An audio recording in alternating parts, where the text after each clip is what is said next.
Dada. Luna. Dada.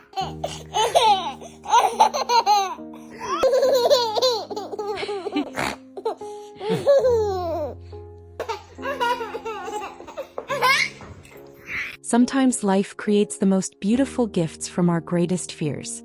Rocky was a massive cane corso, strong, muscular, and imposing, but filled with an overflowing affection.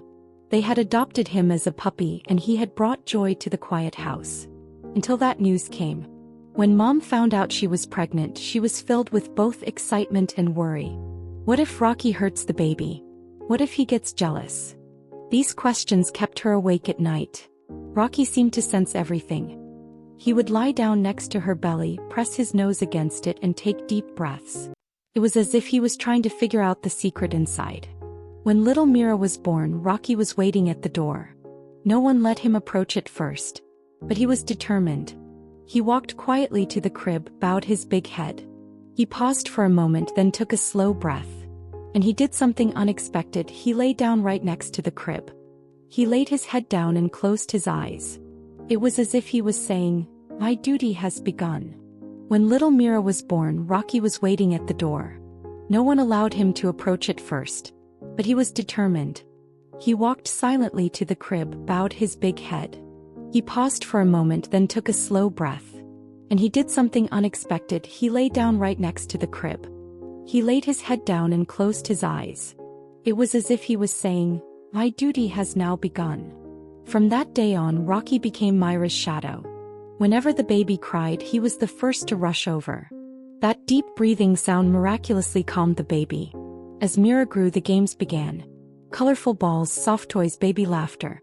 When the two played together, Rocky never bit, he just held gently. When Mira fell, he would first extend his nose but never touch her. It was as if he were saying, "You have to do it yourself, but I'm here." At night, he slept at the door of Mira's room. One night, when the baby cried and her mother rushed in, Rocky was already there. He had touched Mira's hand with his nose and calmed her down.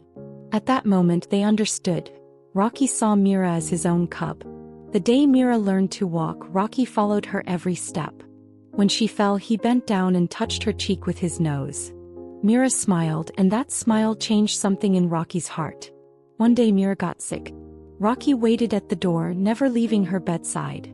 When her fever broke in the morning, he wagged his tail for the first time. He was not just a friend but a protector. On New Year's morning, Mira handed Rocky the stuffed dog from her presents. "This is yours," she said. Rocky touched the stuffed animal, then looked at Mira. His eyes seemed to be filled with tears. This bond was too deep for words to describe. Time passed. Mira grew up, Rocky grew old. His fur turned white, his steps slowed.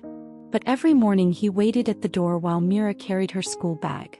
When Mira returned, he would rest his nose in her hand. That silent greeting meant more than 1,000 words. And one day Mira laid Rocky's head on her lap. "You always protected me," she said. Rocky closed his eyes. His duty was now complete. But what he left behind was eternal, pure, unconditional love. Dada. Luna.